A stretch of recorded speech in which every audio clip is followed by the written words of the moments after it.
All right, remember we got another one, another off the cuff, no scripts, no edit review of Ninja Gaiden 4 for the PlayStation 5, which I thought was an amazing experience as far as action games are concerned.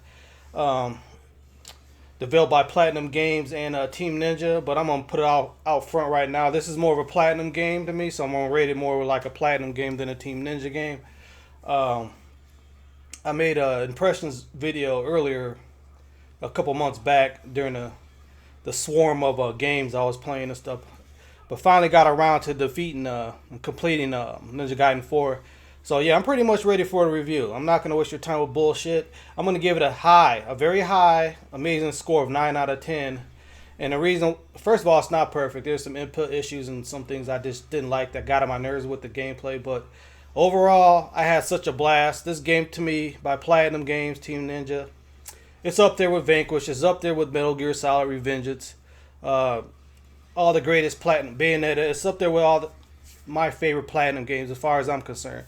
On a gameplay, mechanical level, and just the fun factor and the action set piece sequence. You know, everything. It came out. What was it? October 20th of 2025 last year.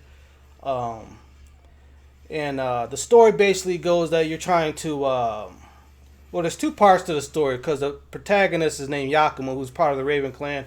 But the last quarter of the game, you play as Ryu Hayabusa, who's like the long-term old guard of the franchise, protagonist.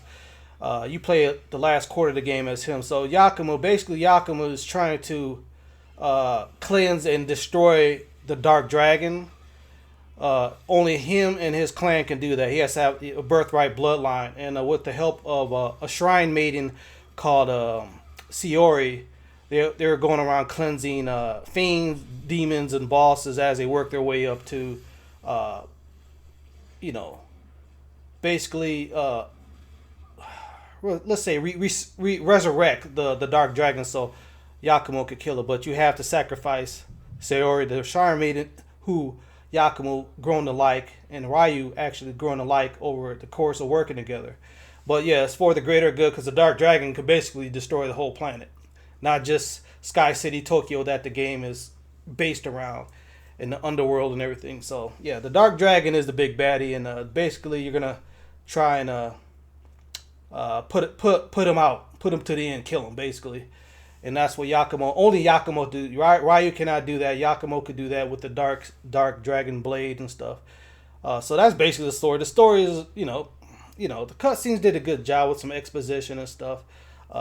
Sometimes too much exposition as you're playing a game. You know, you're listening to the Yakumo's Conrad's, do the little banter thing, in his earpiece and stuff, but it's not a big deal to me. The big deal to me is the gameplay, and that's where, to me, I loved it. This game felt a lot like Metal Gear Solid Revengeance combined with some Ninja Gaiden to me.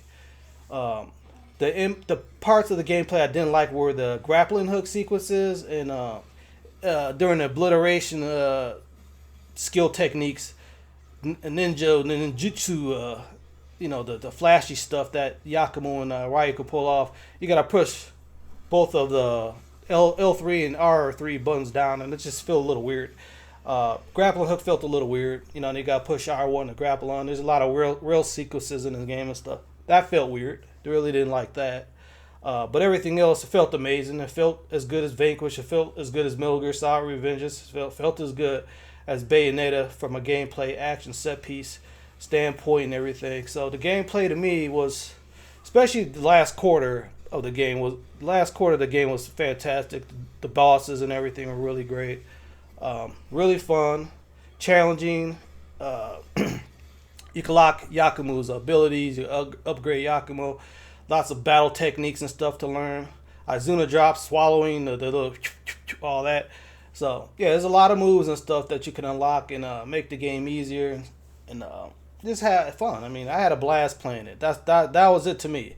It wasn't frustrating. I had a blast, but sometimes some things were like a little weird, like a little sticky, like crouch sliding on the doors and crouch sliding, and during the sequences. Yakumo also has a lot of gadgets. He has a little surfboard. He has a dragonfly glider. He has all these different gadgets that the Raven Clan help him with. It's kind of funny because Ryu doesn't need gadgets. He just runs on water and shit. Like he does, and Ryu sequences, he just uses his feet. But Yakumo, he has these gadgets and stuff. But by the end of the game, you do fight. Spoiler: you do fight Ryu Hayabusa, and I like this. I like the sequences, and I love how, like in Platinum games, they have special soundtracks and stuff that ramp up as you're fighting bosses in high tense moments and stuff. That was real awesome. There's a couple sequences where that music kicks in and stuff. It reminded me of when Raiden was fighting what's his name, the congressman, governor, whatever he was at the Nano Machine Son, that guy and stuff. Like the music kicks in. So yeah, this game has those moments. It really does. It has those amazing, memorable moments. And to me, as far as action games go, I played a lot of them since 2001 Devil May Cry, okay, when I was in school and stuff.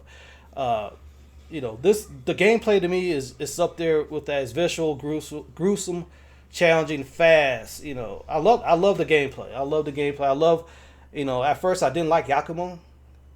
By the end, I actually like Yakumo with his stoic, I'll get the job done, and he doesn't talk much. But by the end of it, he basically had to take the mantle. Like, he was the only one that could destroy the Dark Dragon that was going to destroy the Earth and stuff. And Ryu, by the end of it, because Ryu is like the super ninja. He's like the man, right? By the end of the game, Ryu gave him the Dark Blade and the jewel that will help him, saying, like, it's on you. Like, only you can do this, and he did it and everything. Visually, at first, I really didn't like the visuals, but the visuals actually grew on me. I really like the rain-soaked Sky City Tokyo cyberpunk look. I like the different type of fiends, demons, and the DDO, the Divine Dragon Order enemies. The setting, the visuals look pretty good. It was really graphic, gruesome, blood flying everywhere. It just looked crazy and fast. And the rain soaked, because a lot of the game had to do with the Divine Dragon transmogrifying, transforming the weather. And it started raining a lot, so there's a lot of rain in the game. You see the rain soaked on Ryu's and Yakumu's ninja suits and stuff. So it looked pretty good. I actually liked how this action game looked. Like, action games are action games, but how good can the visuals be? I actually thought this was a good looking action game. It was pretty good. Music, like I said, during certain intense, crazy sequences, you're fighting and stuff, like special soundtracks kick in, like metal and just songs and stuff. I really liked that. That was great. That really got my blood pumping while I was playing and everything. So, yeah, man. I mean, personally, 9 is a super, super, super high score for an action game, and I know that.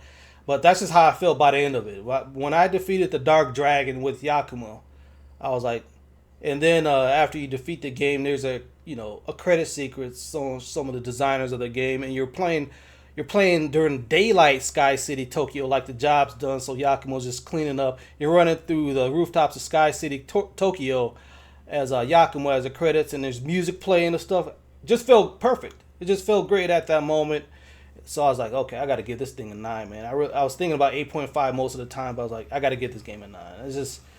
I just had a blast. Like with me, if I really love a game, it could be short, it could be long, it could be this, it could be that. It could not be that good in, certain areas and stuff. But if I personally have a blast with it, if I personally just have a super high level of fun and just excitement with it, I'll give it a high score, because it's all about feelings. It's subjective, right? Anyways. So yeah, that's why I'm giving it such a high score. It basically just has to do with the gameplay mechanics. If this game just felt fun, I felt like I was in a zen moment. Like, I didn't know what buttons I was pressing, but I was doing Izuna drops. I was doing combat parries, and just pulling off all these spectacular moves. To a point, you're just doing it, and it just feels amazing. And that's how I felt when I was playing. So just a great game, and I don't get too much into what people think and stuff, but people might be sleeping on this game. It doesn't seem like it's got a lot. It wasn't talked about on the internets or whatever, But to me, it's an amazing action game. Period. To me, if you're a fan of these type of action games, but if you're a fan of just Ninja Gaiden, you just want a pure Ninja Gaiden, this game might not be for you. Okay, this is more of a platinum game to me, and that's kind of how I'm rating it. I'm rating it like Metal Gear Solid Revengeance, Bayonetta and Vanquish. That's kind of how I'm rating it. I'm rating it from more of a platinum, you know, ideology and gameplay mechanics and everything compared to just the pure Team Ninja. Because I did beat the Team Ninjas. Was it Ninja Gaiden 2 Black or whatever? That the remake, not the remake, but like with the updated Unreal 5 visuals and stuff. That was a great game too. That was a great game, but this is just as good to me. But it's different. It's not the same type of game, but the same name, and you got the same enemies and the same characters and right Ryu Hayabusa, but it's not the same game. This is a platinum game, okay?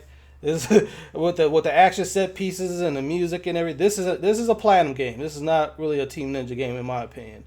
The way it plays and the way the exciting parts pop up in the music and everything. This is a platinum game, so that's how I'm basically rating it. And as a platinum game, it's a great game to me.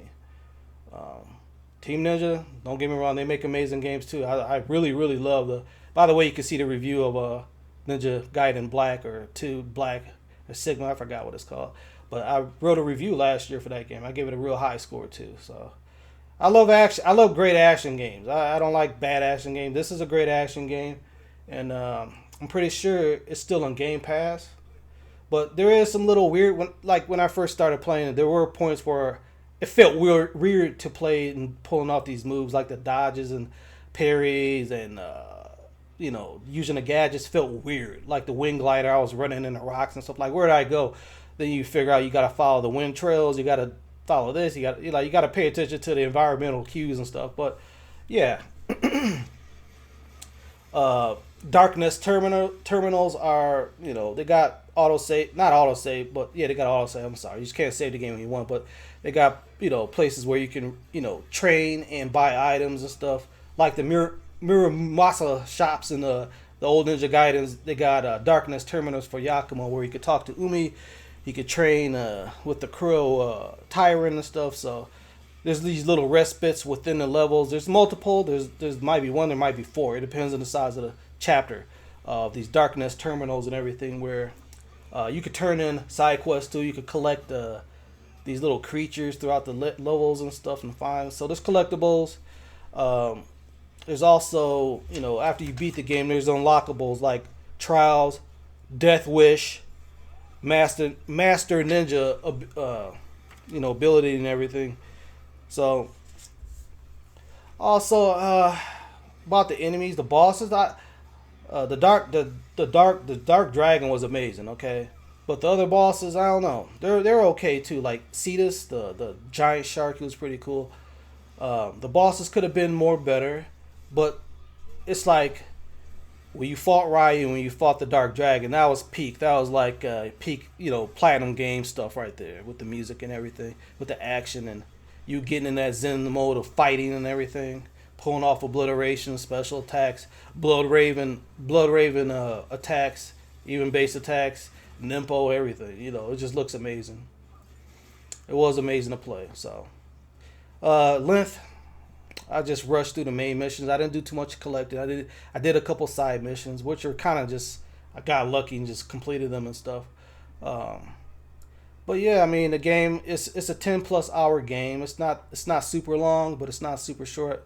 What was it, 19 chapters plus the prologue in it. So that's about it, members, for the review of Ninja Gaiden 4. I'm gonna give it a 9 out of 10. Stay tuned. It's 2026. Stay tuned for many more membership videos. And as I said,